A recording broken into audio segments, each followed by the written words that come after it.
Mga walang silbi! Sayang lang mga ibinabay ko sa inyo! Simpleng trabaho lang ang pinagagawa ko sa inyo! Hindi nyo pa magawa! Ano bang gulo to? Ba't ang aga-aga mong sumisigaw? Paano? Itong mga taong kinuha mo! Pumalpak sa trabaho ang pinagagawa ko! Paano pumalpak? Baldo, ipaliwanag mo nga kung ano nangyari. Kasi po, senyora, nagmamatigas pa rin po yung pamilya Cruz na ibenta yung lupang sa kanila. Hindi ba ang utos ko sa inyo? Kung kinakailangan doblehin nyo ang alok sa kanila, gawin nyo. Ginawa naman po namin ang inuutos nyo. Kaya lang po, matigas po talaga eh. Lalo na yung anak na babae. Napakatapang po. Kapag anak po yata ni Gabriela Silang hinabol kami ng itak. Sinvergüenza! Ang lalaki ng katawan nyo? Dahil lamang sa isang babae, natakot na kayo? Robert, relax lang. Hindi mo kailangan magalit. Pasasaan ba't makukuha rin natin ang lupang yon? Tsaka na ako magre-relax kapag nakakuha na natin ang lupang yon. O kayo, bumalik na kayo sa mga pwesto nyo. Baka kung ano pa magawa ko sa inyo. Parang mga langgam na nagpulasan ng mga tauhan ng mag-asawang Claveria. Kilala ang pamilya nila na malawak ang lupain na pagmamayari. Ang ilan sa mga yon ay minana pa sa lolo't lola ni Robert Claveria. Hindi lang sila kilala dahil sa yaman at lupa nilang pag-aari. Kilala rin ang mag-asawa sa pagiging gahaman, malupet at matapobre sa mga mahihirap na tao. Nang mga sandaling yon, nagingit-ngit pa rin ako sa galit. Mabuti na lamang naabutan ko ang inay. Dahil kung hindi, marahil ay naibigay na nito ang titulo ng lupa namin. Mula po ngayon, Nay, ako na ang magtatago ng titulo ng lupa natin. Maging yung ibang mga mahahalagang papeles, ako na rin po ang magtatago. Pasensya ka na, anak. Sa susunod hindi na ako haharap sa kanila. Huwag po kayong magpapadala sa pananakot ng mga yun. Hindi ko naman kasi alam na may motibo sila Akala ko bakit tinaalok nila ako ng malaking pera. Napakawalang ya talaga ng mag-asawang yun. Ilang beses ko nang sinabi na hindi natin ibibenta ang lupang sakahan natin. Anong gagawin natin kung sakaling bumalik sila rito? Huwag na po kayong mag-alala. Ako na po ang bahala sa kanila kapag bumalik sila dito. Haharapin ko sila gamit ang itak ko. Napakatapang mo talaga, anak. Minsan ako'y natatakot sa ugali mong yan. Baka kasi yan ang ikapahamak mo. Hindi po ako mapapahamak dahil nasa tama ako. Kahit na, kailangan maging kalmado ka lagi. Gayahin mo mga kapatid mo. Sadya po talagang mababait sina kuya. Hindi rin sila marunong magalit. Swerte ng mga napangasawa nila. Sinabi mo pa, iha. Swerte talaga ng mga manugang ko. Naku, Nay, huwag niyong baguhin ang usapan, ha? Basta kami na lang ni na kuya ang haharap sa kanila kapag bumalik ang mga tauhan ng mga Claveria. Halos lahat ng sakahan sa lugar namin ay nabili na ng mag-asawang Claveria. Nagawa nilang linlangin ng mga magsasaka sa aming lugar. Nagkunwari sila na gusto nilang makatulong sa mga magsasaka. Kaya naman pinautang nila ang mga tao para mabili ang mga kailangan. Ngunit oras na hindi makabayad sa tamang panahon, iilitin nila ang mga lupain nila. Tanging si Lolo Rudy lamang ang hindi nagpalinlang sa pamilya Claveria. Noon pa binalaan na ni Lolo ang mga kapwa magsasaka na huwag magtitiwala sa mga to, pero hindi siya pinakinggan. Hanggang makamatayan na lamang ni Lolo ang pagtatanggol sa kapwa niya magsasaka. Hindi naman talaga mayaman ang mga Claveria noong araw. Ho? Ano po ang ibig niyong sabihin, Nay? Hindi sila totoong mayaman. May kwento sa likod ng kanilang pagyaman. Kung hindi po talaga sila mayaman gaya ng sinasabi niyo, saan po nanggaling ang kayamanan nila? Bago pa po nakuha ng mag-asawang lupain dito, mapera na sila. Nagsimula ang lahat kay Emilia. May nobyo siya noon na matuwid at may puso para sa mga mahihirap. May pera siyang hawak noon na ipinatago pansamantala kay Emilia. May usapan sila na ipapamahagi yun sa mga mahihirap pag uwi niya galing Espanya. Pero namatay ang kanyang nobyo sa hindi malamang kadahilanan. At ang perang ipinatago sa kanya pansamantala ay naglahong parang bula. Ang pag-asa ng mga magsasaka noon ay kasabay na naglaho sa pagkamatay ni Ismael. Kanino niyo nalaman ng bagay na yan? Sa mismong lola ko. Ang kanyang ina ay naging kasambahay ng mga Claveria noong araw. Siya ang saksi sa pagbabago ng buhay ng pamilya. Nananalaytay nga talaga sa dugo nila ang pagiging sakim at magnanakaw. Nagawa nilang angkinin ng hindi sa kanila. Likas na babait si Ismael ayon sa aking lola. Kahit mula sa buena pamilya, nagawa niyang talikuran ang buhay na nakagisdan. Alang-alang sa pagtulong sa mga kapuspalad noong araw. Lalo na ang mga magsasaka. Kaya naman hindi siya nagdalawang isip na ibahagi ang kanyang yaman. Ang pagkakamali lang niya, ipinagkatiwala niya yun sa maling tao. Ibang klase rin pala si Emilia. Ano kaya ang naging reaksyon ng kanyang nobyo sa ginawa niya nang magkita sila sa kabilang buhay? Samantala sa ancestral house ng mga Claveria, kanina pa pinagmamasdan ni Robert ang painting kung saan nakaguhit ang kanyang lola Emilia. Kahit kailan, hindi siya nagsasawa na pagmasdan ang larawan nito. Lalo na ang mga mata na tila buhay na nakatitig sa kanya. Nung buhay pa ang kanyang mga magulang, parating sinasabi ng mga to na utang nila rito ang yaman na tinatamasa nila ngayon. Kanina pa kita hinahanap. Nandito ka lang pala. Pasensya na. Pupuntahan sana kita nang mapadaan ako rito. Napakaganda talaga ng lola mo. Sayang daang taon na ang nakakalipas nung nabuhay siya. Walang makakatalo sa taglay niyang ganda. Sa totoo lang kahit maganda ang painting na yan, hindi ko pa rin maiwasang matakot. Para kasing binabasa ng mga titig niya ang kaloob-looban ng pagkatao ko. Painting lamang yan ah. Hindi mo kailangang matakot. Ang mabuti pa, tayo na. Baka mahuli pa tayo sa lakad natin. Inakay na ni Robert ang asawa paalis. Luluwas kasi silang mag-asawa sa araw na yun. Para kausapin ng isang tao na makakatulong sa kanila para sa proyektong naiisip nilang gawin sa lugar nila. Dahil matagal na nakatayo ang bahay na yun, maraming haka-haka ang sinasabi ng mga tao. Ang ibang kwento ay mula pa sa mga nagiging kasambahay sa malaking bahay na yun. Sabi nila, tuwing gabi naglalakad sa buong bahay si Emilia. Madalas din daw makarinig ng ingay sa loob mismo ng dating kwarto nito. Marami pang kwentong kababalaghan tungkol sa bahay na hanggang ngayon ay usap-usapan pa rin. Kasalukuyan nag-uusap ang mag-asawa tungkol sa lupang matagal na nilang gustong makuha. Kung hindi nila ibibigay ang lupa nila sa malumanay na paraan, sa marahas na paraan ko kukunin. Sabi nga ni Baldo masyadong matapang ang anak. Tignan natin kung hanggang saan ang tapang niya. Lupa na lang nila ang kulang. Para makumpleto ko na ang proyekto ipapatayo ko sa lugar na ito. Hindi ako papayag na sila ang sisira sa mga plano ko. Eh kung pumayag ka ba naman sa sinasabi ko noon, sana tapos na ang problema mo. Akala ko kasi noon madali lang utuin ang mga taong yon. Wala na palang titigas sa ulo nila. Noon pa ibang klase na ang pamilyang yon. Dapat umpisa pa lang, ipinakita mo na kung sino ka. Huwag mo na akong sisihin. Tulungan mo na lamang ako. Kaysa unahin mo ang paglulustay ng pera sa kasino. Madali lang namang palabasin na peke ang hawak nilang titulo. Hihingi ako ng tulong sa kapatid ko na palabasin na hindi talaga sa kanila ang lupang sinasaka nila. Kapag nagawa mo yan, may premyo ka sa akin. Talaga? Tatawagan ko ng kapatid ko ora mismo. Muling ibinaling naman ni Roberto ang paningin sa malawak na lupa na kanyang natatanaw. Maraming naglalaro sa kanyang isipan ng mga sandaling yun. Mga plano kapag tuluyan na niyang mapa sa kamay ang lupang pag-aari ng aming pamilya. Mula ng araw na may mga taong pumunta sa bahay ng inay, hindi na ako mapakali. Samot alalahanin na ang iniisip ko. Kaya naman nagpaalam muna ako sa asawa at anak ko. Nasasamahan ko muna ang inay sa bahay nito. Mag-isa lang kasi ang inay. Bagamat nasa paligid lang ang mga bahay ng iba kong kapatid, may mga trabaho naman sila at abala rin sa kani-kanilang gawain. Ang mga pamangkin ko naman ay abala sa pag-aaral. Mabuti nilang maunaway ng asawa ko at binata't dalaga naman ng mga anak ko. Kaya na nila kahit papano asikasuhin ng mga sarili nila. Talaga bang hindi ako nakakaabala sa iyo, Salem? Oo naman po, Nay.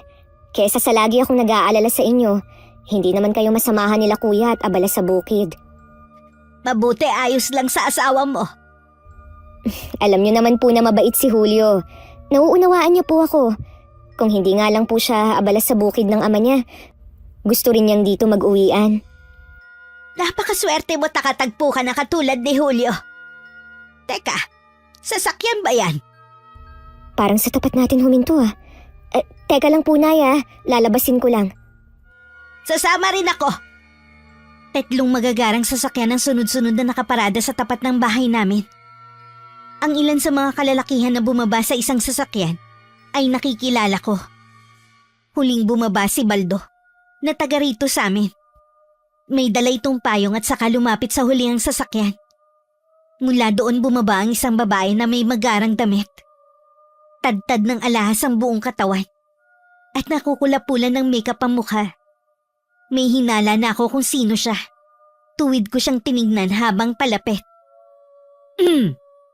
Gusto ko sana makausap si Juana Cruz. Anong kailangan mo sa nanay ko? Siya kasi ang gusto kong makausap kung pwede sana. Kung ano ang gusto mong sabihin sa kanya, sa akin mo na lang sabihin. Di ba siya ang may-ari ng sakahan sa bandang Silangan? May karapatan din ako doon dahil anak ako. Kaya pag-aari ko din ang sinasabi mong lupang sakahan. Tutal naman nandyan naman ang nanay mo. Maririnig din niya ang sasabihin ko sa'yo. Alam ko naman kung bakit ka nandito, Senyora Digna. Kilala mo na pala ako. Ngayon lang tayo nagkita. Hindi naman mahirap hulaan kung sino ka. Lalo't galing na dito ang mga tauhan mo. Kung ganun, hindi na ako magpapaligoy-ligoy pa. Magkano ba ang kailangan nyo para ibenta ang lupa ninyo? Siguro hindi lang 10 beses na sinagot na namin yan. Wala kaming balak na ibenta ang lupang minana pa namin sa mga kanununuan namin. Totoo nga na matigas kayo. Huwag nyo na sanang hintayin na. Na ano? Gamitan nyo kami ng dahas gaya ng ginawa nyo sa ibang magsasaka? Ano ang ipapanakot nyo? Yang mga tauhan mong may mga armas? Mukhang matapang ka. Siguro ikaw din ang humabol sa mga tauhan ko na may dalang itak. Ako nga. Kaya kung ako sa inyo, umalis na kayo. Baka hindi lang itak ang humabol sa inyo. Ang lakas naman ng loob mo na bantaan ako at ipagtabo yan. Hindi mo yata ako kilala. Kilala na nga kita, di ba?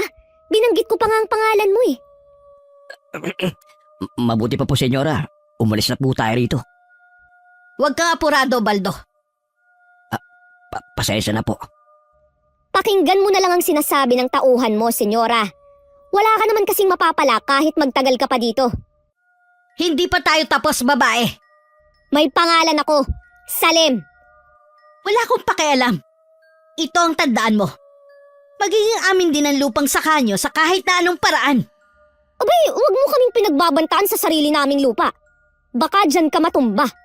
Hindi ko makakalimutan ang ginawa mong to. Iniwanan pa ako ng matalim na titig ni Digna bago bumalik sa sasakyan nito. Naramdaman ko naman ang paglapit at pagtabi sa akin ng inay. Sabay pa namin tinanaw ang pag-alis ng mga sasakyan. Kinakabahan ako sa maaari nilang gawin sa atin. Hindi naman siguro lingid sa iyo ang mga sinapit na mga kababaryo natin sa kamay ng mag-asawang yan. Nasa tama po tayo, kaya wala tayong dapat katakutan.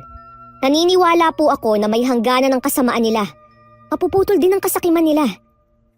Kayong mga anak at apo ko lamang ang inaalala ko ngayon. Matanda na rin naman ako. Handa na ako sa maaaring mangyari sa akin. Kung iniisip niyo po na isuko ang lupang minana pa ng itay sa mga ninuno niya, hindi po kami papayag. Tsak naman na ganun din ang magiging desisyon ni na kuya. Napatungo na lang ang inay sa tinuran ko. Alam ko namang natatakot siya sa mag-asawang yun. Pero hindi ganun kadaling basta na lang isusuko ang lupang naging dugot pawis ang naging puhunan.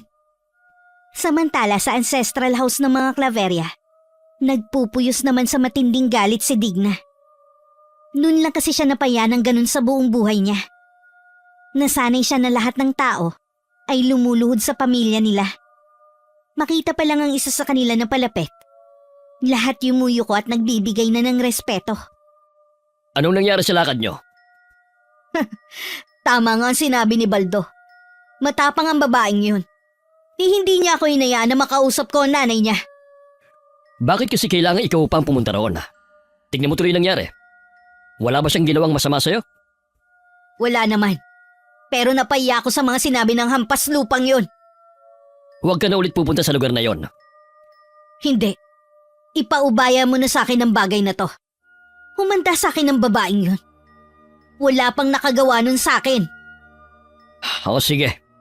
Ipapaubaya ko na sa iyo kung paano makukuha sa kanila ang lupa. Abala rin kasi ako sa ibang negosyo. Katulad bukas, kailangan kong lumuwas. Huwag kang mag-alala.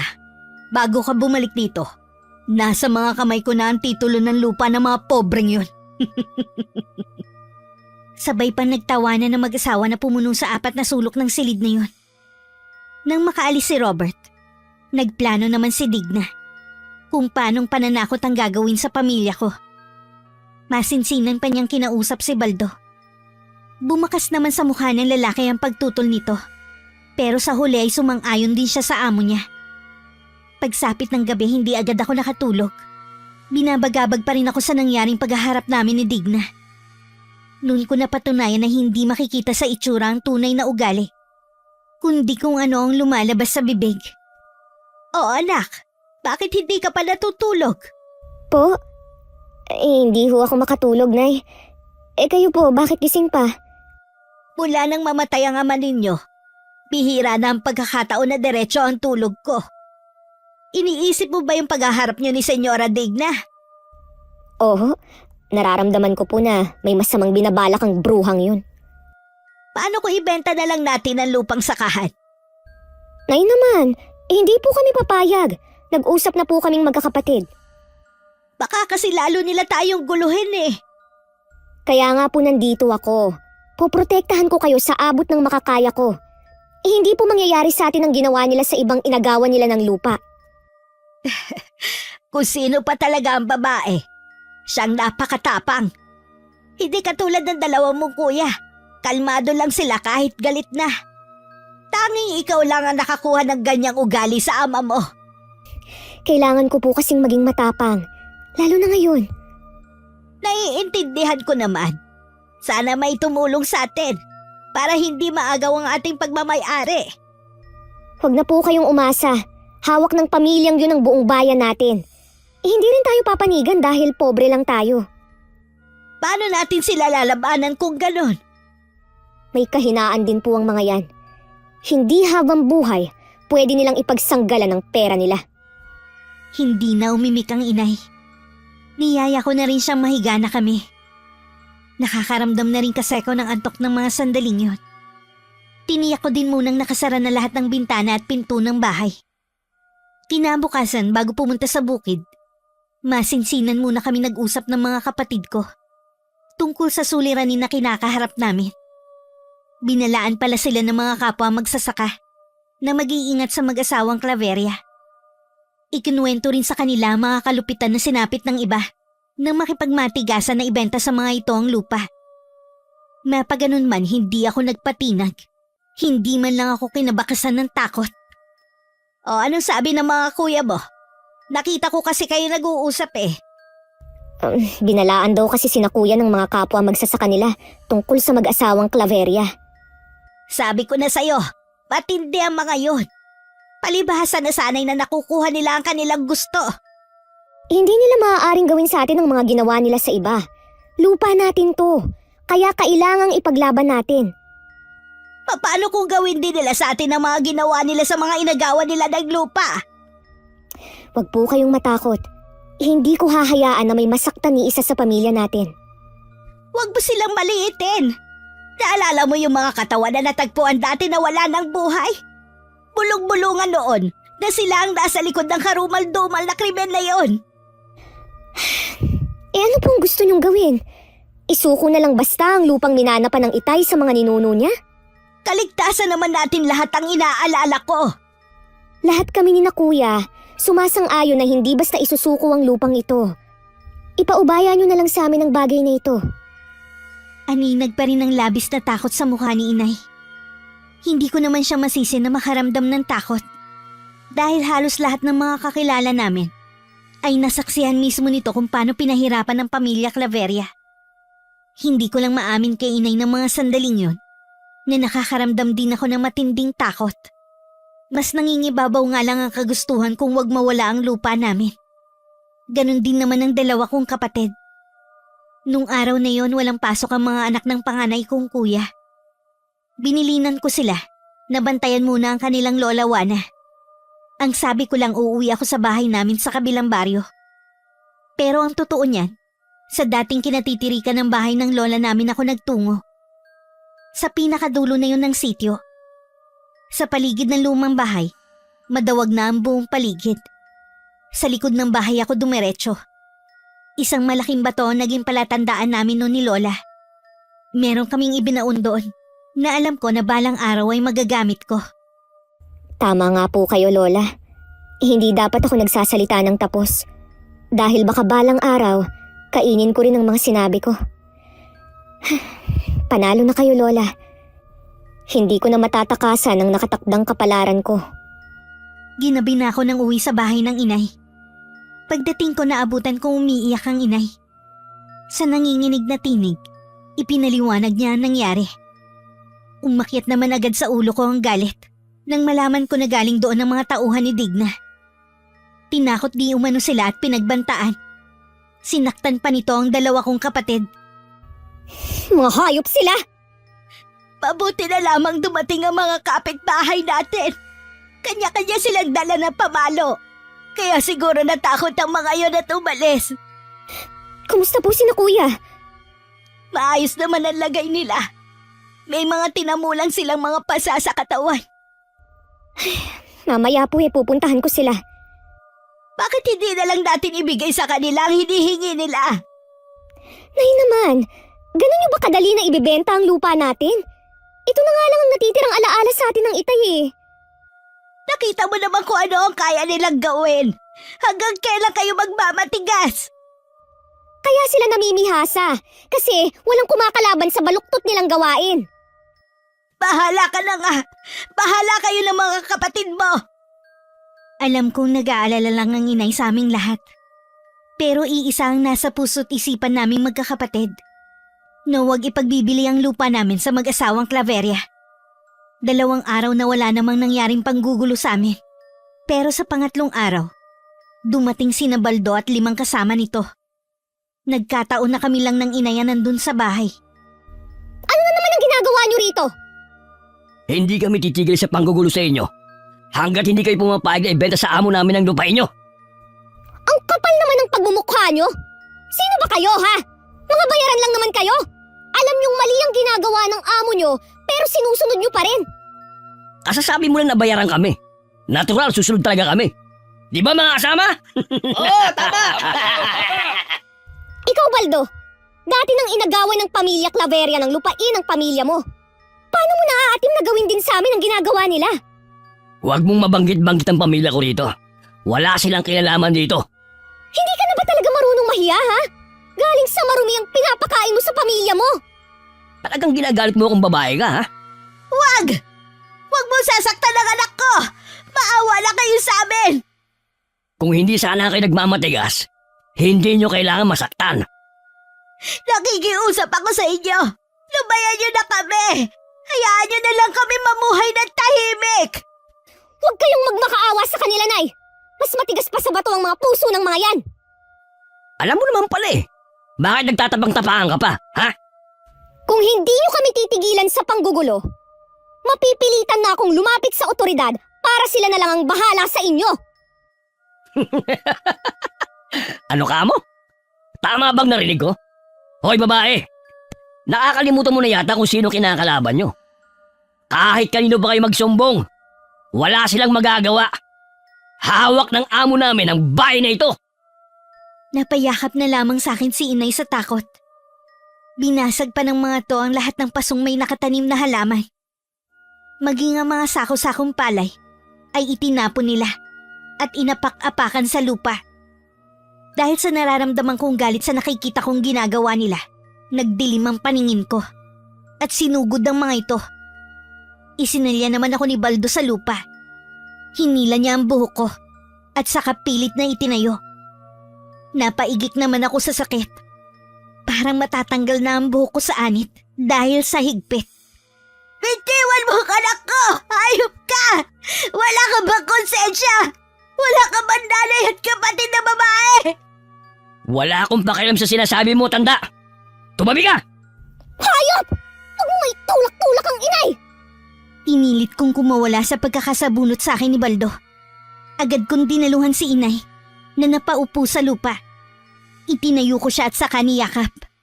Naniningkit naman ang mga mata ko sa pagkakatitig ko kay Baldo at sa mga kasama nito na pumasok sa loob ng bahay. Dinig na dinig namin ang mga nababasag na kagamitan sa loob ng bahay namin. Isa ka rin sa pagbabayarin ko! Imbis na pagbantaan mo ko, umpisahan nyo na maghanap na makitirhan. Hoy, bibigyan lang namin kayo ng 1 linggong palugit. Oras na hindi pa kayo pumayag na ibenta ang lupa ninyo. Pagsisisihan nyo ang araw na nakapagmatigasan kayo. Hilam na sa luha ang mga mata ko. Pero hindi pa rin ako umaalis sa kinatatayuan ko. Para na akong ipinako doon habang pinagmamasdan ng kalat sa paligid. Ang inay naman, parang nauupos na kandila na napaupo na lang sa lupa. Naabutan pa ng mga kapatid ko ang nagkalat na palay sa lupa. Pinasok din nila ang bahay ng inay. Nakita nilang walang natirang matinong gamit doon.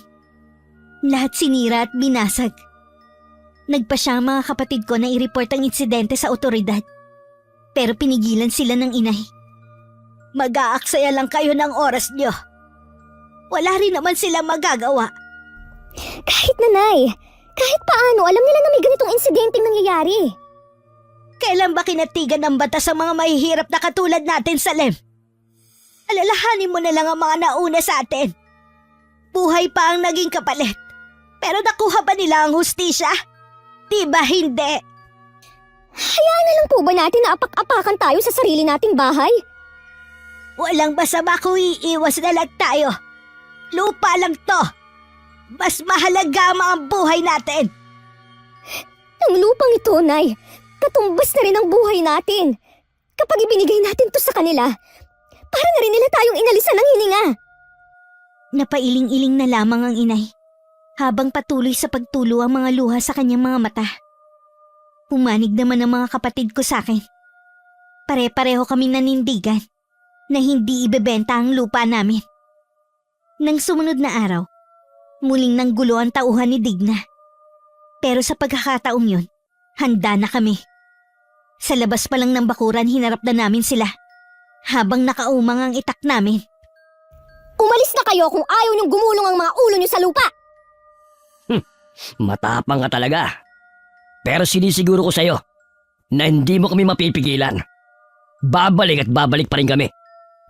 Alam ko naman yon dahil binabayaran kayo ng mga amo niyong masahol pa sa hayop! Talagang... Sige, subukan mong humakbang, kundi pugot ang ulo mo! Saka ko lang ibinaba ang hawak kong itak nang makitang papalayo na ang mga to. Saka ko lang din pinakawalan ng pinipigil kong paghinga. Apektado na rin ang trabaho sa bukid ng mga kapatid ko. Isang umaga, nadatna na lang nila ang mga pananim namin na sira at may mga dagapang namimiesta sa mga tanim.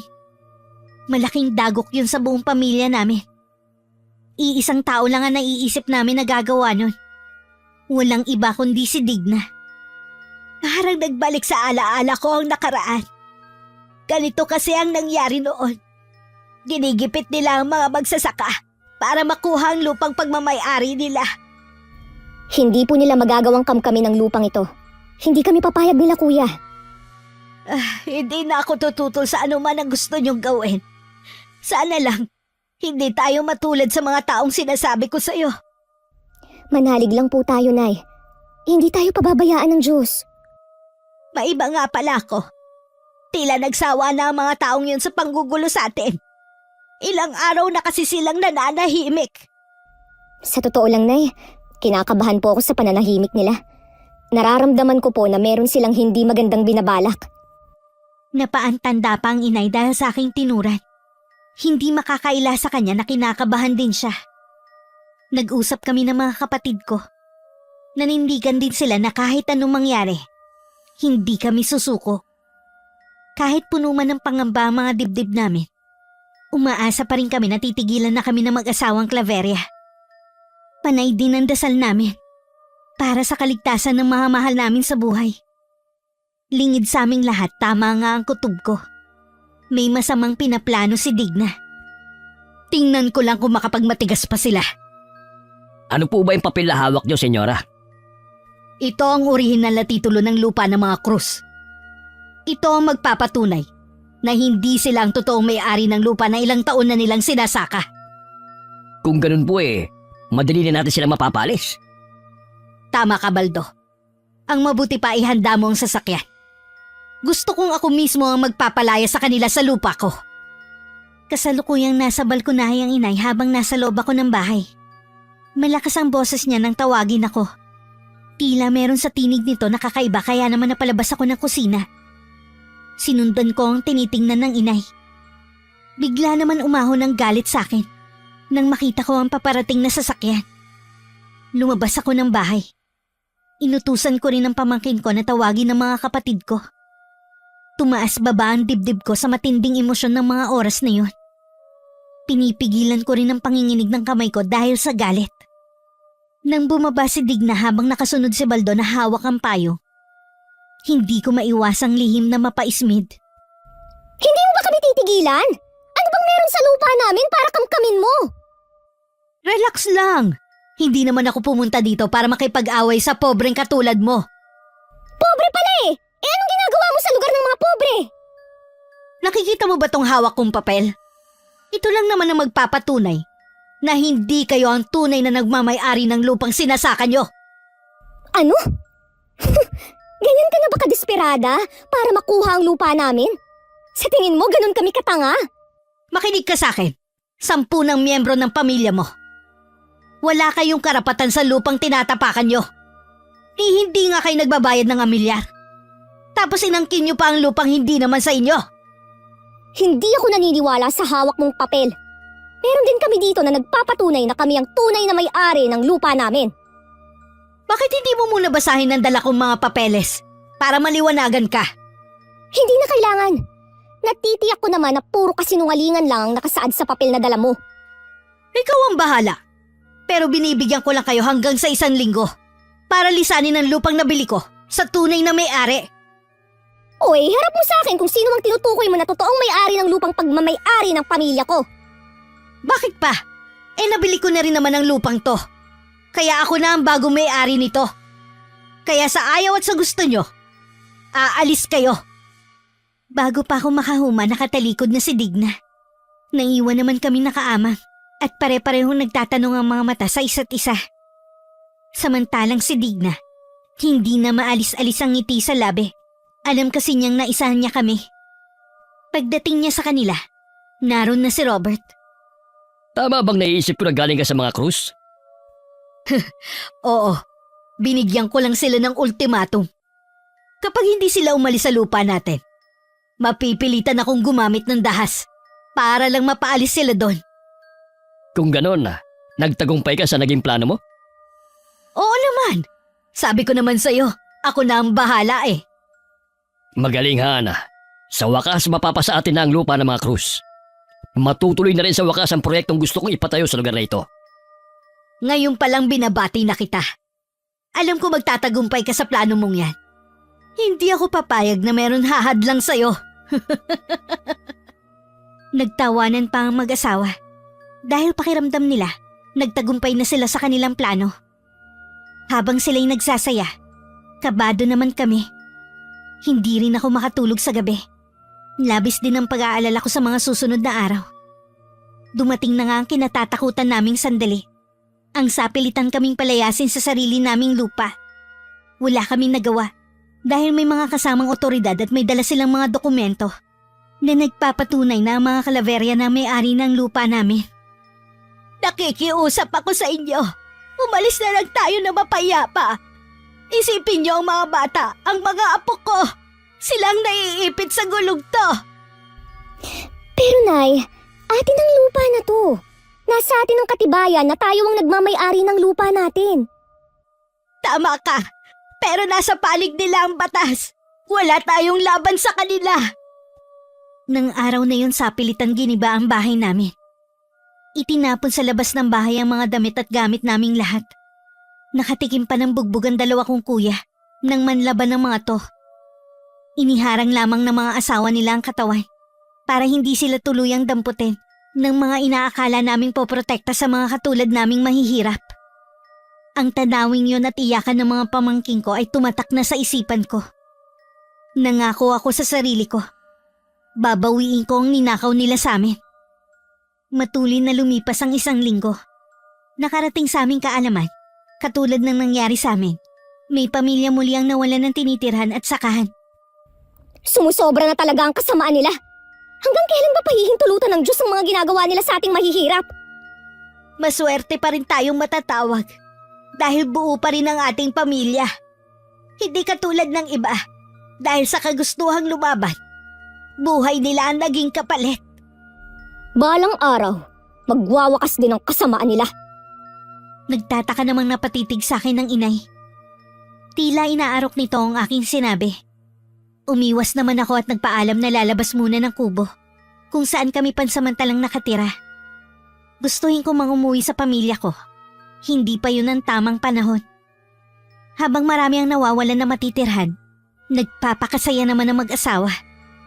Kasalukuyang may handaan sa malaking bahay para sa mga tauhang tumulong. Para tuluyang mapaalis ang pamilya sa lupang pinag-iinteresan ng mag-asawa. Kung hindi dahil sa tulong mo, hindi magiging posible ang pangarap kong ito. Sa wakas, makakapagsimula na rin tayo. Naisip ko lang. Bakit hindi mo kunin mga trabahador ang mga pamilya na dating may-ari ng lupang napasatin? Mukhang maganda yung naisip mo. Mga taga rito na nga lang ang kukunin ko. Para tulong na rin sa kanila yon. Parang nakikinikinita ko na ang pagngingit-ngit nung Salem. Bilib din ako sa babaeng yun. Ibang klase ang katapangan. Yun ba yung sinasabi ni Baldo na hinabol sila ng itak? Oo, siya na nga. Kung hindi lamang siya babae, pwede sana natin siyang kuning tauhan. Yun ang kailangan natin. Matapang. Mabuti pa puntahan muna natin ang mga bisita natin. Bigyan mo rin pala ng pabuya si Baldo dahil sa mga ginawa nila. Bakit pa? Pinapasahuran na natin sila. Sapat na yun sa trabahong ginagawa nila sa atin. Sige, ikaw na ang bahala. Lingid sa kaalaman ng mag-asawa. Narinig yun ni Baldo na nakatago sa malaking paso ng halaman. May kadiliman sa bahaging yun ng lalaki, kaya hindi siya napansin ng mga to. Nadismaya naman ang mga kasama ni Baldo nang sabihin niyang wala silang matatanggap na pabuya sa kanilang ginawa. Habang nakatingin si Baldo sa mag-asawa na masayang nakikipagkwentuhan sa mga bisita, naalala niya bigla ang pamilya na inagawa nila ng mga lupa. Ang mga iyakan at pagmamakaawa ng mga to, tila yun umeeko sa kanyang isip. Isang tapik ang nagbalik sa wisyo ni Baldo. Wika ng kanyang kasama. Gusto siyang kausapin ng kanilang amo. Agad naman siyang tumalima. Gusto niyo daw po akong kausapin, senyora? Gusto kong kausapin mo yung pamilya ng dating may-ari ng mga lupa. Tanungin mo sila kung gusto nilang maging trabahador sa loob ng hasyenda. Sige po. Bukas na bukas din po, pupuntahan namin sila. Yun lang naman. Sige na, bumalik ka na doon. Senyora? May sasabihin ka pa ba? Kasi po, itatanong ko lang sana yung pabuya na ipinangako nyo noon. Di po ba sinabi nyo na oras na mapalis namin ang pamilya Cruz dadagdagan nyo kami ng bayad? Bakit? Ano bang ginawa nyo? Pananakot lang naman ang ginawa nyo Hindi nga umubra sa kanila. Ako ang nakapagpaalis sa pamilyang yon, hindi kayo. Pero senyora... Ano? Makikipagtalo ka pa sa akin? Hindi naman po. Bumalik ka na sa pwesto mo.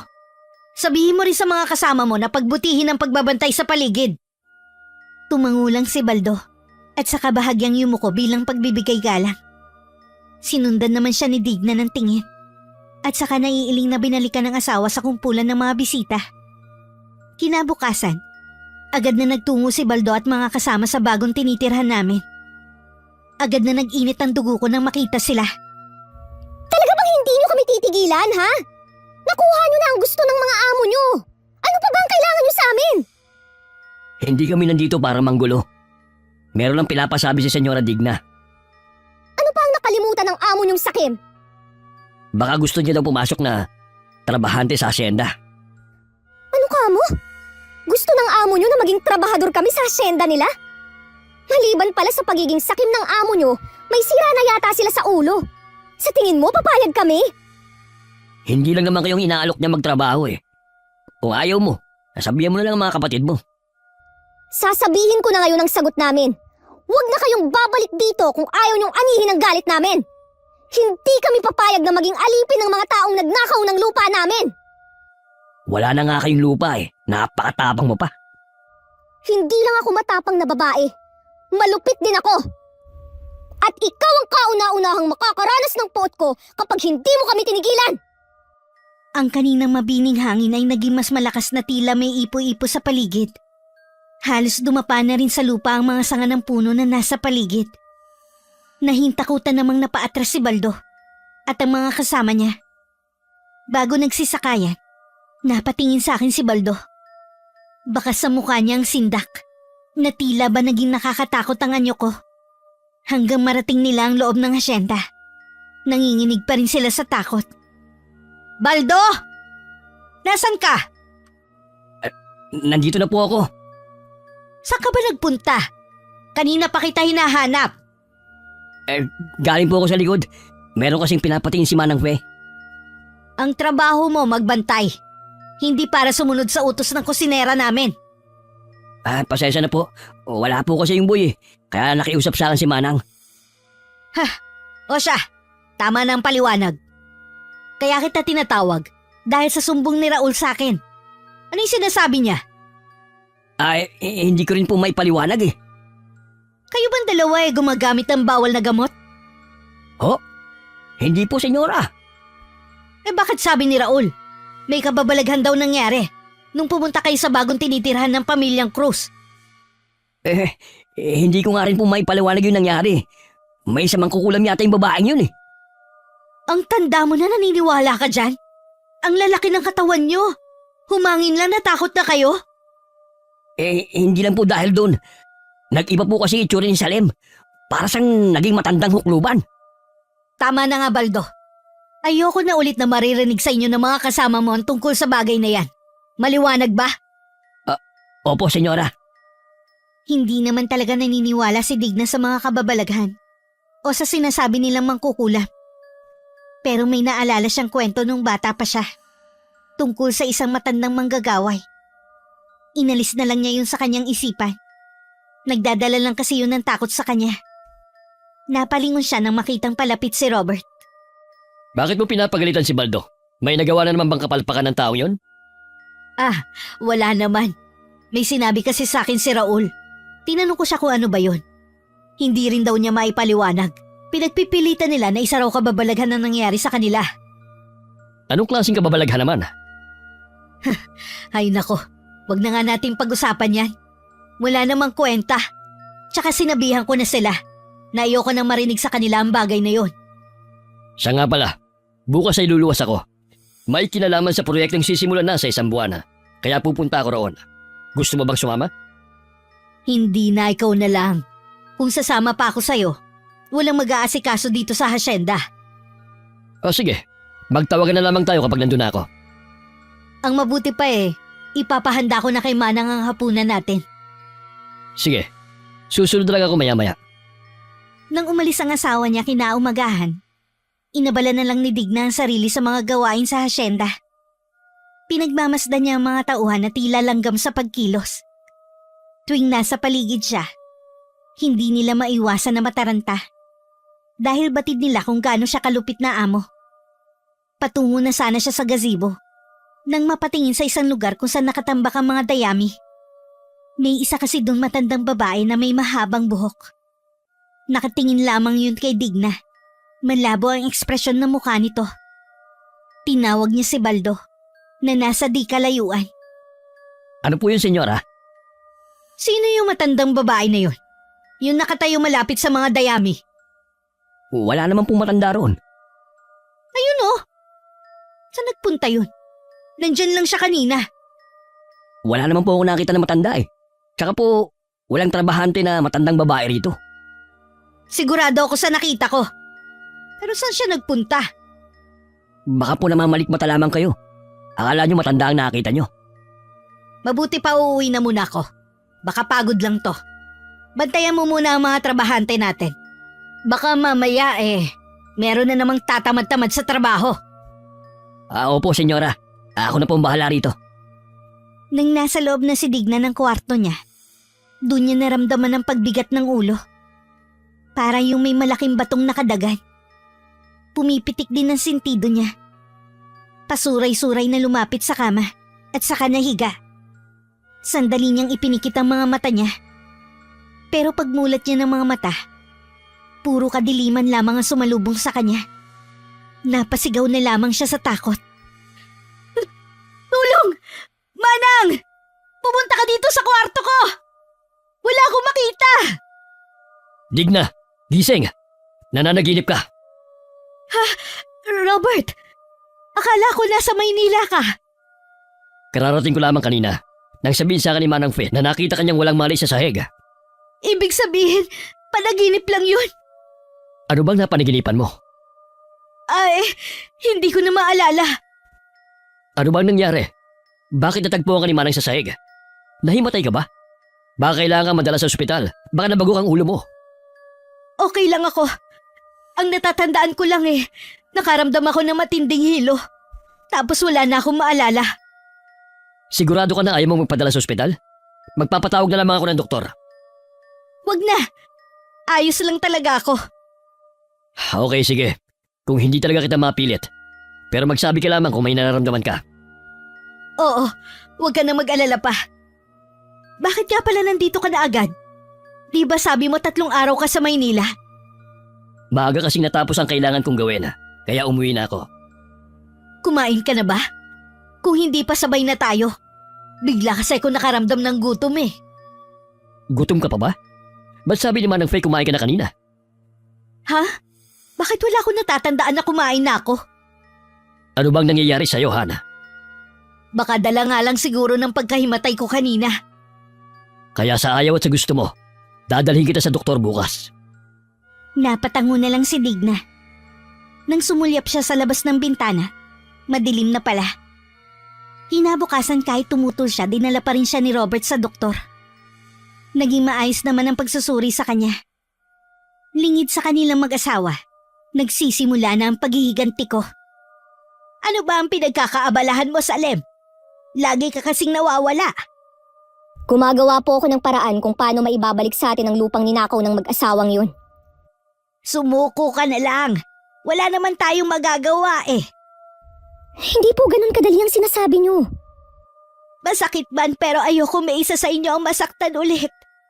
Baka hindi ko na kayanin sa susunod. Huwag niyo na po akong alalahanin. Kaya ko na po ang sarili ko. Siya nga po pala, Nay. Bukas uuwi po ako sa amin. Dadalawin ko lang po ang mag-aama ko. Kumusta mo na lang ako sa asawa mo at sa 2 kong apo. Sana madalaw naman nila ako dito. Sa bakasyon po nandito sila para makasama kayo.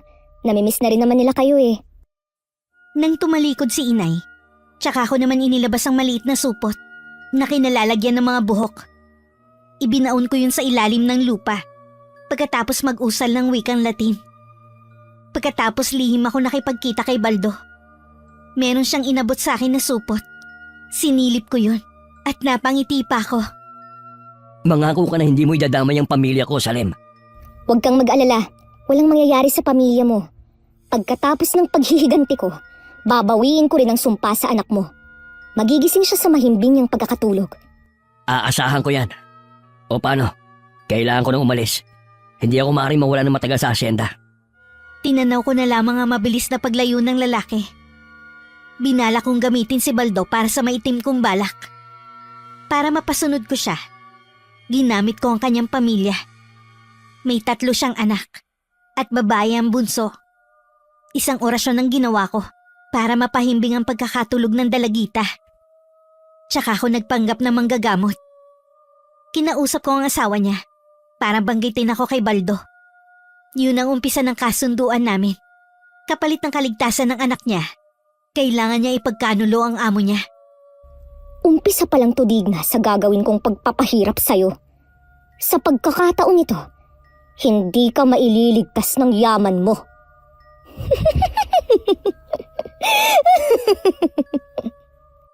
Hindi mapakali si Digna habang palakad-lakad siya sa kanyang silid. Katatapos lang niyang kumain, pero nakakaramdam na naman siya ng gutom. Hindi mapatid-patid ang kanyang nararamdaman. Nang hindi na matiis, pumunta siya sa kusina. Lahat ng makita niyang pagkain sa ref ay kinain niya. Pero hindi pa rin mapatid ang nararamdamang gutom. Digna? Anong ginagawa mo? Anong kalat ito? Robert, hindi ko na alam ang nangyayari sa akin. Lagi na lang akong gutom. Pero, kakakain lang natin kanina. Gutom pa rin ako. Bigyan mo ako ng pagkain. O sige, huwag ka na magalit. Magpapaluto na ako kay Manang Fe. Kitang-kitang nalilito si Robert sa nangyayari sa asawa. Ilang araw na kasi niyang napapansin ang pagbabago sa ugali nito. Laging naghahanap ng pagkain. Napupuna nga rin niya na tumataba na ito. Samantalang dati ayaw na ayaw nitong tumaba. Kaya hindi sila nagkaanak. Dahil ayaw ni Digna na masira ang katawan oras na mabuntis. Sa hapagkainan parang patay gutom na walang tigil sa mabilis na pagsubo si Digna. Naiiling naman na nanonood na lang sa kanya si Robert. Nang akmang kukuha siya ng kapirasong ulam, nagulat siya nang bigla siyang pigilan ni Digna. Gutom pa ako.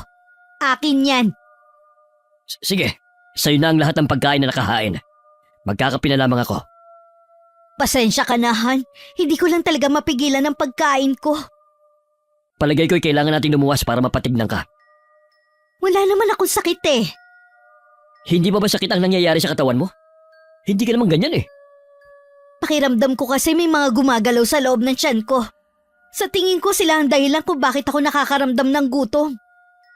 Malalaman natin kung ano bang nangyayari sa'yo kapag natignan ka na ng magaling na doktor sa Maynila. Ipahanda ko ng mga gamit mo para makaluwas na tayo mamaya. Muling nakaramdam ng gutom si Digna, kaya hindi na niya pinansin ang iba pang sinasabi ng asawa. Naiiling na lang si Robert na tumayo mula sa pagkakaupo sa harap ng hapagkainan. Lumabas siya para makasagap ng hangin at makapag-isip-isip na rin. Tinawag naman niya si Baldo nang mamataan niya ito. May kailangan po ba kayo? Nitong mga nakaraang araw, saan ba kayo nagpupunta ng asawa ko? Madalas sa asyenda lang po at sa palayan. Bakit niyo po naitanong? May kakaiba kasi ikinikilos si Digna eh. Hindi ko alam kung ano ang nangyayari sa kanya. Ang napansin ko lang po kay Senyora tuwing lumalabas kami, lagi niyang binabagit ang tungkol sa isang matandang babae. Lagi daw yung nakatingin sa kanya, kahit saan siya magpunta. Sinong matandang babae? Hindi nga po namin alam eh. Hindi naman po kasi namin nakikita ang sinasabi niyang matandang babae. Sinabihan nga po namin na baka guni-guni lamang niya. Pero nagalit po siya sa amin eh. Luluwas nga pala kami ng asawa ko. Maiwan kayo rito at mag-igihan niyo ang pagbabantay. Sige na. Wala na ako itatanong pa. Sige po. Binilinan ko na po ang mga kasama ko. Nang makaalis ang mag-asawa, tsaka naman pumuslit si Baldo. Alam naman kasi ng mga kasama na may sakit ang bunso niyang anak. Kaya sa pagkakaalam ng mga to, uuwi siya sa kanila. Lingid sa kanila, sa akin siya makikipagkita. Binanggit ba ng amo mo kung kailan sila babalik? Hindi sinabi.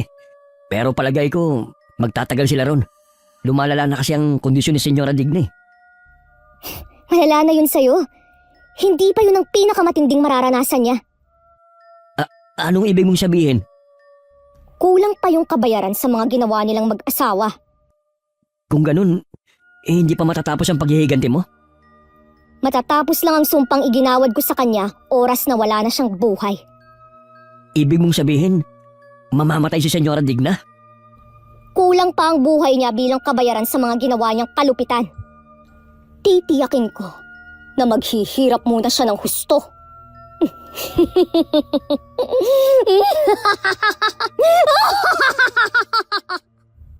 Sa paningin ni Baldo, naging matandang babae ako. Sa takot niya napatakbo siya palayo at paalis sa lugar na yun. Kahit malayo na, naririnig pa rin niya ang matinis kong tawa. Bago ko umuwi, dinalaw ko muna ang pamilya ko sa kabilang bayan. Ramdam ko ang pananabik sa mga yakap nila sa akin. Nangako naman ako pagkatapos ng aking ginagawa. Uuwi na ako sa kanila. Pag-uwi ko, naabutan ko ang inay na nanghihina. Tinanong ko ang dalawa kong kuya. Sabi nila bigla na lamang daw bumigay ang inay at umiyak na umiyak. Alam ko po, Nay. Kahit ipinapakita niyo sa amin na okay lang kayo, dama ko po na nasasaktan din kayo na mawala sa atin ang lupang binanapan ng Itay sa kanyang mga magulang. Napanaginipan ko ang Itay niyo. Malungkot siyang nakatingin sa akin. Alam ko hindi siya matahimik kung saan man siya naroroon. Huwag na po kayong mag-isip ng kung ano-anong mga bagay. Baka lalo lang makasama sa inyo. Ipaubaya niyo na po sa akin ang pagbawi sa lupang ninakaw ng mga Claveria. Anong binabalak mo, Salem? May kinalaman ba lagi mong pag-alis sa pagbawi sa lupa natin? Ganun na nga po, Nay. Kaya magpalakas na lang kayo, ha? Konting panahon na lang, maibabalik na rin sa atin ang lupang sa atin naman talaga. Natatakot ako sa salita mo. Para bang nakatitiyak ka na mababawi natin ang lupa natin. Magtapat ka. May tinatago ka ba sa amin ng mga kapatid mo? Huwag na po kayong magtanong. Mas maigi nang wala kayong alam. Ayokong pati kayo madamay sa karma ko balang araw. Hindi mo maiaalis sa akin na mag-alala. Sabihin mo na sa akin kung ano bang itinatago mong sikreto. Naging tikom naman ang bibig ko sa pag-usisa ng inay. Kalaunan hindi na rin niya ako pinilit magsalita. Nang mga sumunod na araw, naging masigla na ulit ang inay. Ako naman madalas bumalik sa dating bahay ng lola. Doon ako nagsasagawa ng karunungang itim para walang makaalam sa ginagawa ko. Habang tumatagal, tumitindi ang pagnanais kong makapaghigante. Oras na tumapak muli ang mga paa mo sa lupang kinamkam niyong mag-asawa. Mag-uumpisa muli ang paghihirap mo.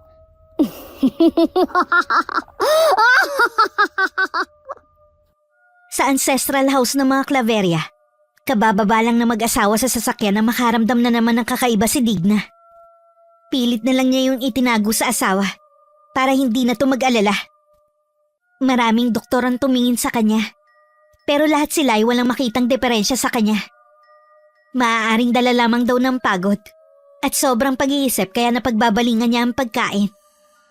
Nagpaalam si Digna na magpapahinga muna sa kwarto dahil napagod sa mahabang biyahe. Habang nasa kwarto nila, kung ano-anong boses ang naririnig ni Digna. Para yung nanggagaling sa kailaliman ng lupa. Tinakpan pa ni Digna ng 2 kamay ang mga tenga. Pero lalo lang niya yung narinig. Parang nasa tabi lang niya ang mga boses. Tama na! Tumigil na kayo! Tantanan niyo na ako! Hindi ako pumatay sa inyo! Digna, bakit sumisigaw ka? Ano nangyayari? May mga boses ako naririnig. Meron silang sinasabi sa akin na hindi ko maintindihan. Nakakatakot sila. Ayaw nila akong tigilan, Robert. Hindi totoo ang mga naririnig mo. Guni-guni mo lamang ang mga yon. Totoo sila, Robert. Naririnig ko talaga sila. Huminahon ka lamang. Baka isipin ng mga kasambahay natin na babaliw ka na. Gusto mo ba yun? Ayoko. Kaya lang ayaw nilang tumigil. Ang mabuti pa, inumin mo na lamang ang gamot na nireseta sa'yo ng doktor mo para makapagpahinga ka na. Huwag kang umalis sa tabi ko, ha? Baka tabihan nila ako. Oo naman, babantayan kita hanggang makatulog ka. Kinuha na ni Robert ang gamot ng asawa at saka pinainuman 2 tableta. Naupo rin siya sa gilid ng kama habang hawak ang kamay ni Digna. Hindi maiwasan ni Robert ang makaramdam ng awa sa kanya. Pero nagtataka rin siya. Bakit dun lang sinusumpong ang asawa? Sa Maynila naman ay normal itong kumilos. Nang makita na mahimbing na natutulog si Digna, tsaka lang siya lumabas ng kwarto nila. Lumapit naman si Baldo nang makita siya. Kumusta na po si Senyora Digna? Narinig po kasi namin yung mga sigaw niya. Akala ko mabuti ng lagay niya, pero hindi pa pala. Siya nga pala, Baldo. Walang dapat na makalam sa tunay na kalagayan ng asawa ko. Huwag rin kayong basta magpapapasok dito ng bisita nang hindi pinapaalam sa akin. Opo, sir. Sasabihan ko rin po ang lahat ng mga kasambahay at tagasunod nyo. Kumusta na pala ang asyenda? Hindi po maganda ang mga pananim. Napeste po kasi habang nasa Maynila kayo. Ano? Paano napeste? Saan galing ang mga yon? Hindi po namin alam eh. Basta inatake na lamang po ng mga balang ang mga pananim. Wala nga po natirang pwedeng pakinabangan eh. Ano ba to? Bakit ba sunod-sunod na kamalasan naman ang nangyayari sa akin? Napapahagod na lang sa batok si Robert habang kitang-kita sa mukha ang pagkadismaya. Pagkatapos magbiling kay Baldo sa mga dapat gawin, pumasok na rin siya sa loob ng bahay. Dumiretso siya sa kwarto nila. Ngunit ganun na lang ang sindak niya nang makita si Digna na nakalutang sa ere ang tuwid na katawan. Nang sambitin niya ang pangalan nito, bigla na lang itong bumagsak sa kama. Nagising naman si Digna at titig na titig sa asawa. Hoy, bakit parang ibinabad ka sa suka dyan? Nalalaki pa ang mga mata mo. Hindi mo ba naramdaman kanina? Talaga bang tulog ka kanina? Ano bang sinasabi mo? Hindi kita maintindihan. Ay, kalimutan mo na lamang ang sinabi ko. Baka dala lang ng pagod kaya kung ano nung nakikita ko. Han, gutom na ako. Pwede na ba tayong kumain? Oo. Bumaba na tayo. Ipahanda ko ng lamesa. Gutom na nga rin ako eh. Nang nasa harapan na sila ng hapagkainan, parang 1 linggong hindi kumain si Digna. Sunod-sunod ang mabilis nitong pagsubo na para bang may kaagaw sa pagkain niya. Hindi na yata nitong inunguya ang pagkain. Basta lunok na lang ng lunok. Han, hindi mo naman kailangan magmadali. Wala kang kaagaw sa pagkain mo. Gutom na gutom kasi ko eh. Parang bumalik na naman sa loob ng katawan ko yung mga gumagalaw. Akala mo lamang yon, pero wala naman talagang nasa loob ng tiyan mo eh. Nasa isip mo lamang yon. Nabaling na muli sa pagkain ng pansin ni Digna. Napapabuntong hininga na lang si Robert sa nakikita sa asawa. Kahit marami na nakain si Digna kanina, nakakaramdam pa rin siya ng gutom. Walang tigil sa pagkalamang kanyang sikmura. Palakad-lakad rin siya sa kanilang silid, habang mahimbing na natutulog si Robert. Nang makita sa salamin ng buhok, tila natakam siya rito. Ilang sandali pa nilalantakan na niya ang sariling buhok. Yun ang naabutan ni Robert nang magising siya na wala sa tabi nito. Bakit kinakain mo ang buhok mo? Nasisiraan ka naman ng bait? Nagugutom pa kasi ako eh. May pagkain naman sa ibaba. Sana ginising mo ako. Hindi ko gusto ang pagkain na sinasabi mo. Hindi ako nabubusog.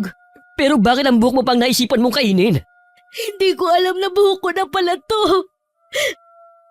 Nang umiyak si Digna, walang nagawa si Robert kundi aluin to.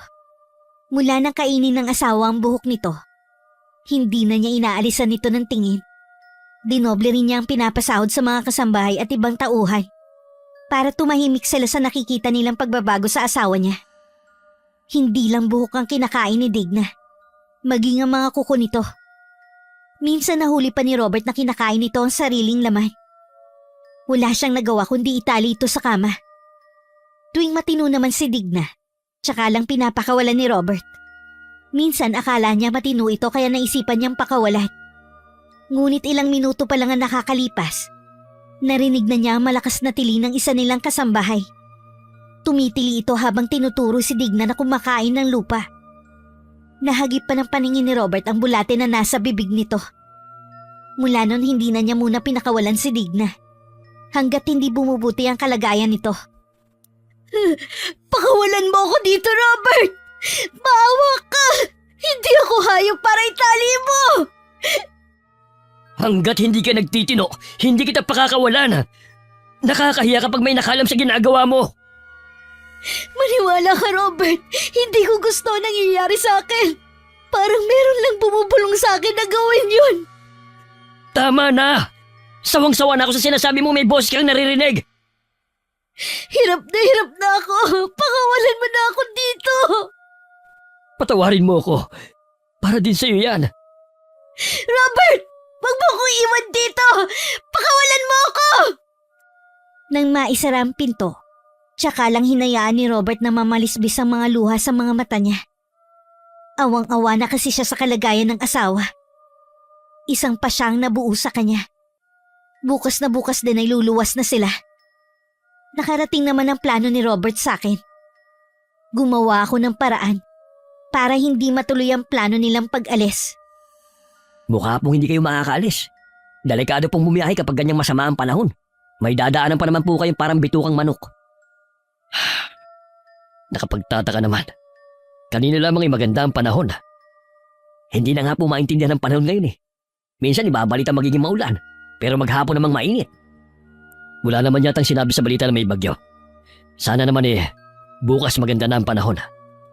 Sana nga po sir, uminit na bukas para makabiyahe na kayo. Inabot pa ng 3 araw ang malakas na ulan. Kaya hindi natuloy ang pag-alis ng mag-asawa. Kahit nung maganda na ang panahon, hindi rin agad sila nakaalis dahil sa mga problema na kailangang harapin sa hasyenda. May mga magsasaka kasing nagwewelga sa loob ng lupang pag-aari nila. Hindi pamilyar kay Robert ang mga to. Nanlilimahid din ng mga itsura nila at namumutla. Hindi rin kaaya-aya ang kanilang amoy. Sino mga yan, Baldo? Hindi ko rin po sila kilala eh. Ibig mong sabihin, hindi ko sila trabahador? Paano sila nakapasok dito? Hindi ko rin po alam eh. Puro ka hindi mo alam. Parang hindi kita tauhan. Tawagin mo mga kasama mo at palisin mo ang mga yan. Opo sir. Tatawagin ko na si Raul. Halos masuka-suka na si Robert sa naaamoy niya sa mga to. Hindi rin niya maiwasan na magtaka kung bakit pare-parehong ekspresyon ng mga mukha nila. Nang dumating ang mga tauhan, itinaboy nila ang mga magsasaka palayo sa hasyenda. Pagbalik ni Baldo, nanginginig siya sa takot. Maging ang mga kasama niya. Ano nangyari? Naitaboy niyo na sila? Sir, hindi po. Ibig kong sabihin, wala lang sila. Nang makarating po sila sa tubuhan, bigla na lang po sila naglaho. Pinagloloko mo ba ako, Baldo? Hindi po, sir. Nagsasabi po ako ng totoo. Kahit po tanongin niyo pa si Raul. Sige, tawagin mo sila.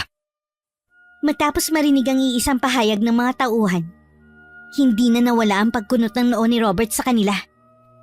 Magkaganon man, hindi niya maiwasan ang mangilabot. Hindi rin niya alam kung maniniwala ba sa kababalaghang nangyari. Hindi naman lingid sa kanya na may mga magsasaka dati ang nagbuwis ng buhay para lang ipaglaban ang karapatan nila sa kanilang lupa. Sumagi agad sa isip ni Robert na baka sila ang mga magsasakang yun. Kasalukuyan kami nag-uusap ni Baldo. Nagpaalam siya kay Robert na uuwi muna para kumustahin ang anak na may sakit. Ibig mong sabihin, ikaw din ang may gawa nun? Gusto kong habulin si Robert ng multo ng nakaraan. Kung inaakala niyang ligtas na siya sa mga kasalanan ng angkan niya, nagkakamali siya. Kailan matatapos ang paghihiganti mo, Salim? Namimiss na namin ang asawa kong anak namin. Huwag kang mag-alala, Baldo. Magulang din ako. Naiintindihan ko ang nararamdaman mo. Mula ngayon tapos na ang kasunduan natin. Nagawa mo na ang lahat ng pwede mong itulong sa akin. Kaya maraming salamat sa'yo. Hindi mo na kailangan magpasalamat pa. Napagtanto ko din ang mga mali kong nagawa. Ngayong tiyak ko na ang kaligtasan ng anak ko. Magpapaalam na ako sa trabaho bukas. Tama ang desisyon mong yan. Huwag pumayag na paalipin sa mga sakim na taong katulad ng mag-asawang yun. Hindi na ulit mangyayari na magpapalipin ako sa mga taong katulad nila. Salamat sa iyo. Naliwanagan ang isip ko. Nakipagkamay pa ako kay Baldo na tinanggap naman niya. Naghiwalay kami ng araw na yun na wala nang galit sa isa't isa. Bumalik pa rin naman si Baldo para magpaalam sa mag-asawa. Naabutan niya nag-uusap ang dalawa. Mukhang matinurin ng mga oras na yun si Digna. Labis naman nabigla si Robert sa sinabing yun ng lalaki. Sigurado ka na ba sa desisyon mo? Opo, sir. Kailangan po kasi ako ng pamilya ko eh. Napakababaw naman ang dahilan mo. Natitiyak kong meron ka pang ibang dahilan. Pamilya po talaga ang dahilan ko. Hindi naman po lingid sa inyo na may sakit ang bunso ko. Baka naman natakot ka dahil sa hindi maipaliwanag na pangyayari dito sa loob ng hasyenda. Bakit hindi ka makasagot? Isa na rin po siguro yun. Kahit kailan talaga hindi ka maaasahan. Kung kailan kailangan ka namin, tsaka ka aalis sa trabaho. Napakalaki mong duwag. Papayagan ka namin na umalis. Pero sa isang kondisyon. Sa makalawa ka na umalis. Kailangan kasi namin ng sapat na tao para bukas. Darating ang mga kamag-anak namin. May maliit na okasyon na gaganapin dito. Sige po. Sa makalawa na lang po ako aalis. Sige na. Bumalik ka na sa pwesto mo. Akala ko ba luluwas tayo ng Maynila? Bigla kasing tumawag ang Uncle Marco ko. Gusto niyang tingnan ang kalagayan ng asyenda. Kaya sana naman, umayos ka. Ayokong mahalata nila na merong kakaibang nangyayari sa'yo. Oo naman. Ayoko na yatang itali mo. Pagkatapos ng pagbisita nila, doon muna tayo titira sa Maynila. Baka may kinalaman din kasi ang lugar na ito sa pagkakasakit mo. Salamat, Han. Hindi mo ko sinukuan. Asawa kita. Natural na samahan kita sa hirap at ginawa. Lingid sa kanila nakahanda na rin ang huling sumpang igagawad ko sa kanila. Sumasang-ayon sa akin ang pagkakataon. Bukas masasaksihan ang buong pamilya nila ang poot at ganti ng isang manggagaway. Kinabukasan na mamaag pa lang ang araw. Abala na ang lahat ng tao sa hasyenda. Nakakalat na rin ang mga bantay sa buong paligid. Bandang hapon nag-umpisa ng magdatingan ng mga bisita ng mag-asawa. Pagsapit ng 6:00, iba na ang nararamdaman ni Digna. Robert, parang hinahalo ka yan tiyan ko. Gusto mo bang samahan kita sa kwarto mo? Ayoko, itatali mo lang ako. Hindi ko gagawin yon. Ipapakuha ko ang gamot mo para kumalma ka. Huwag mo ko iwan. Nandyan na naman sila. Naririnig ko na naman ang mga boses.